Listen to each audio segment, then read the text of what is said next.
अस्सलाम वालेकुम। यकीनन हर शख्स की ये ख्वाहिश है कि वह हर किस्म की बुरी चीज़, बुरी बात, बुराई से और बेफ़ायदा चीज़ों से बच जाए। नबी रहमत सल्लल्लाहु अलैहि वसल्लम ने इसका बेहतरीन तरीका अपनी एक दुआ में अल्लाह से पनाह मांगते हुए सिखाया है। अबू हुरैरा रज़ी अल्लाह तआला अन्हु इस हदीस के रावी हैं।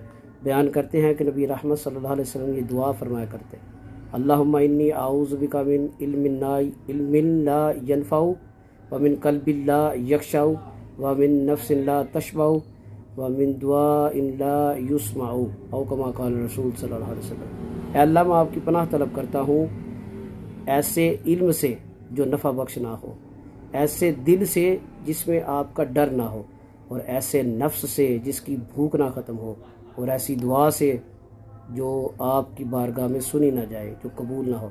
अल्लाह ताला हमें भी सुन्नत नबवी के मुताबिक इस दुआ को ज़िंदगी का हिस्सा बनाने की तौफ़ीक़ अता फ़रमाए।